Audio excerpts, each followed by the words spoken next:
Kisah Tuan Muda Direktur Perusahaan. Episode 42-43. Tidak butuh waktu lama. Pembicaraan mereka akhirnya sampai pada titik kesepakatan untuk menandatangani kontrak. Selain tertarik dengan kerjasama yang ditawarkan Lion, Feng Ying juga tidak mau buang-buang kesempatan untuk bisa lebih dekat dengan Lion. Selama Anda di Korea, saya akan menjamin semuanya, ucap Yun Ai. Feng Ying tersenyum memperlihatkan betapa cantik dan manisnya senyumannya. Kulitnya mulus dan bibirnya merah delima. Dia menatap Lion tanpa berkedip. Setelah itu dia berkata, "Terima kasih. Semoga kerja sama antara Ki Group dan Feng Group bisa berjalan lancar." Lion mengangguk dan kembali menyelesaikan makanan mereka.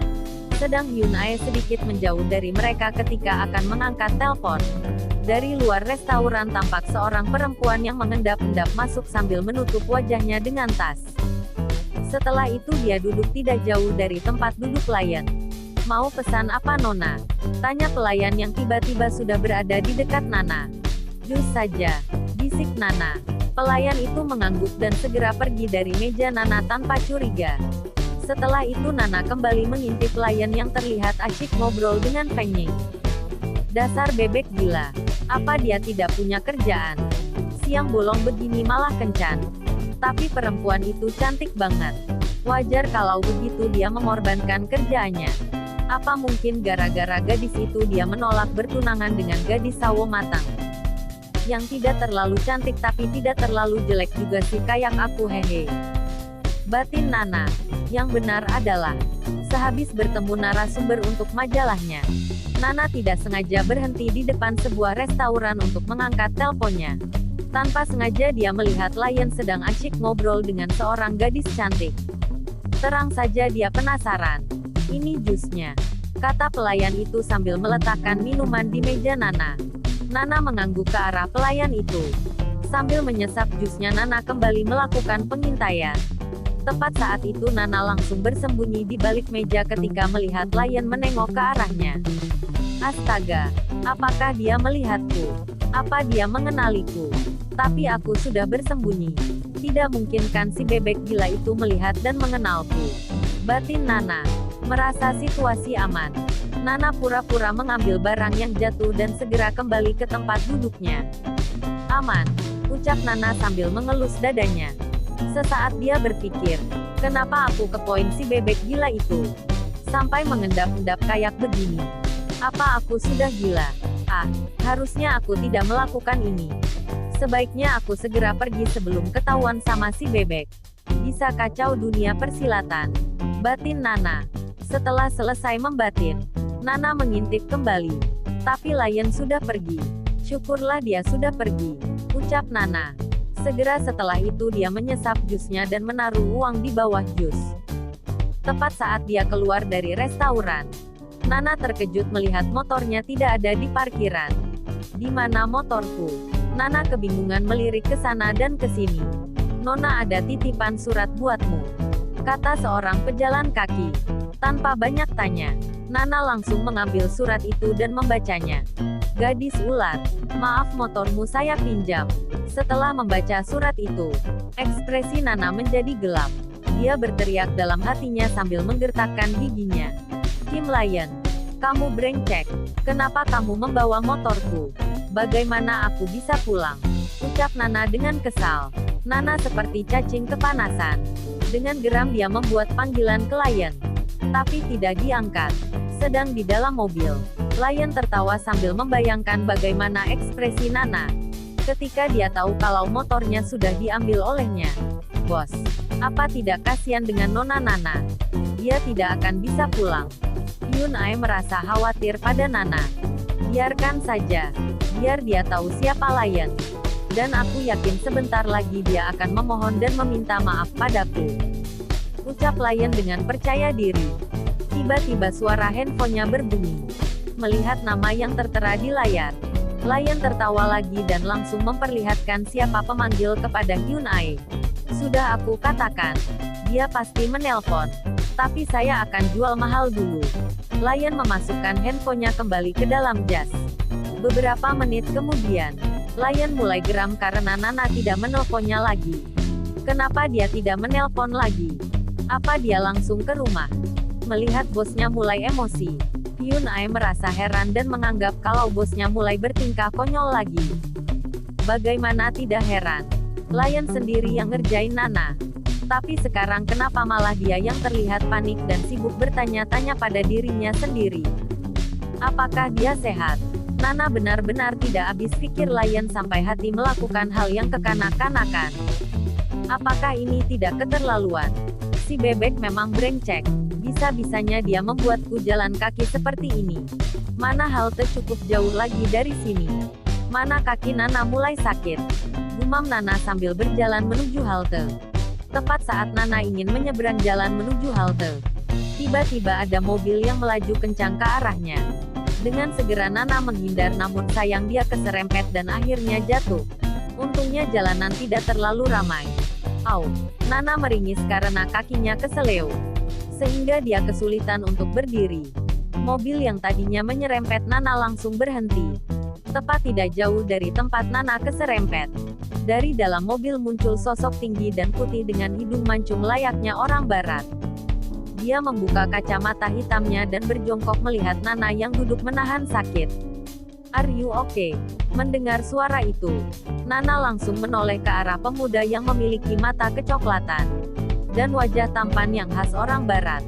Nana langsung bisa menebak kalau lelaki yang di depannya bukan orang Korea tapi orang Amerika. "Hanya sedikit keseleo," jawab Nana dalam bahasa Inggris. Setelah mengatakan itu, Nana memalingkan wajahnya dari pemuda itu sambil menggerutu menggunakan bahasa Indonesia. "Siapa bilang aku tidak apa-apa? Sebenarnya kakiku sakit karena keseleo. Harusnya orang ini peka melihatku menahan sakit begini. Seenggaknya dia nawarin untuk mengantarku pulang gitu. Ini malah nanya apa aku baik-baik saja apa tidak." Walaupun suara Nana kecil, tapi lelaki itu masih bisa mendengarnya. Bahkan dia tertawa mendengar perkataan Nana. Nana langsung melirik pemuda itu dengan heran sambil bertanya, "Kenapa kamu tertawa? Apa ada yang lucu?" Mendengar pertanyaan Nana, pemuda itu langsung berhenti tertawa dan menatap Nana kembali. "Maaf, aku hanya ingin memastikan kamu baik-baik saja makanya aku bertanya. Tapi jangan khawatir, karena aku pasti mengantarmu pulang," kata pemuda itu dengan menggunakan bahasa Indonesia yang lancar. Nana kaget sekaligus malu. Wajahnya merah padam seperti cabai. Dengan segera dia memalingkan wajahnya karena tidak kuasa menahan malu. Bagaimana mungkin dia bisa bahasa Indonesia? Wajahnya saja bukan khas Indonesia. "Ah, Nana, lain kali tolong jaga mulutmu. Sekarang yang malu sendiri adalah kamu kan? Ini gara-gara ulah si bebek gila itu. Awas saja dia, Kim Lion. Bersiaplah kamu menyambut hari pembalasanku," batin Nana. "Hei, apa kamu baik-baik saja? Kenapa kamu diam? Kesambet ya?" tanya pemuda itu sambil senyum-senyum lucu melihat gelagat Nana. Mendengar pertanyaan pemuda itu, Nana langsung berbalik menatapnya sambil tersenyum. "Saya tidak mungkin kesambet. Secara saya lebih menakutkan daripada hantu hahaha." Seseorang tertentu berusaha membuat lelucon untuk mengalihkan rasa malunya. Pemuda itu tidak bisa menahan tawanya.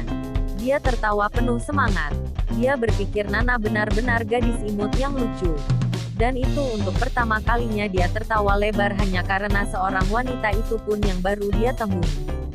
Nana menyeringai aneh melihat pemuda itu tertawa kegirangan. "Apa ada yang lucu lagi?" Pemuda itu mengangguk. "Kamu gadis imut yang lucu. Terima kasih telah membuat orang sibuk ini tertawa. Oh ya, di sini panas.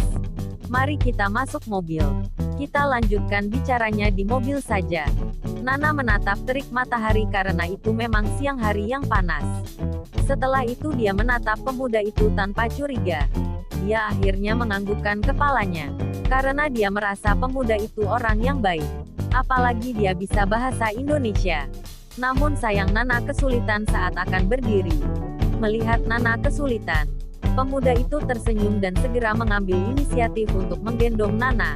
"Hei, apa yang kamu lakukan? Turunkan aku," teriak Nana. "Tenanglah, aku tidak akan membuatmu malu," ucap pemuda itu sambil membawa Nana ke mobilnya. Nana tidak bisa berbuat apa-apa selain menutup wajahnya. Setelah Nana duduk dengan nyaman, pemuda itu langsung masuk ke mobil dan menjalankan mobilnya dengan santai. "Kamu orang mana?" tanya Nana memecah keheningan di antara mereka. Mendengar pertanyaan Nana, pemuda itu langsung meliriknya. "Namaku Albert. Aku dari Amerika tapi tinggal di Indonesia bersama kedua orang tuaku selama 10 tahun. Dan aku baru beberapa minggu di Korea untuk bisnis." Nana terdiam sejenak karena merasa heran dengan informasi lengkap yang baru saja dia terima.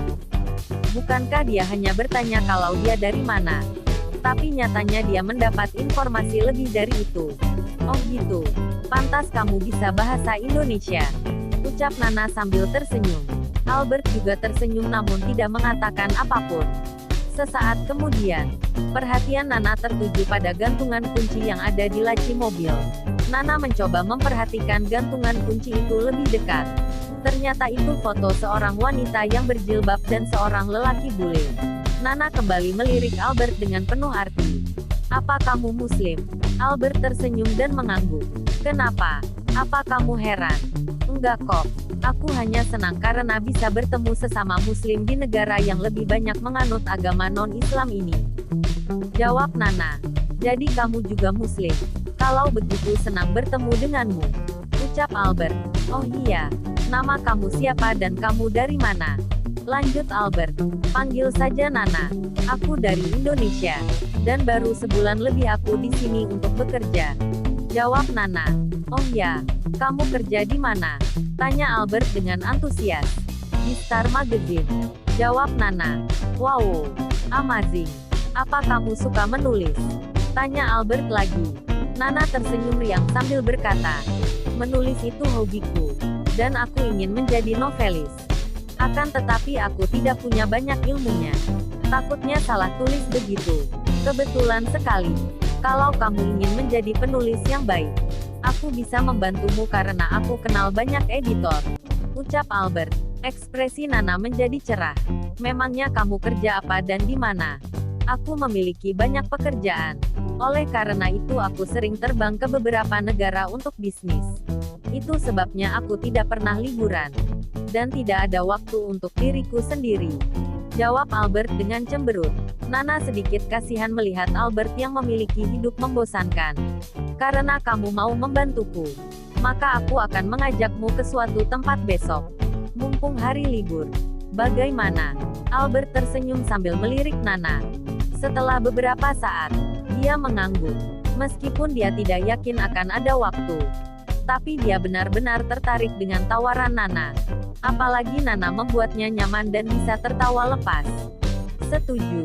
Kalau begitu aku akan menjemputmu besok. Ini kartu namaku. Nanti kamu kirim pesan padaku biar aku simpan nomormu," kata Albert sambil menjulurkan kartu nama kepada Nana. Bersambung.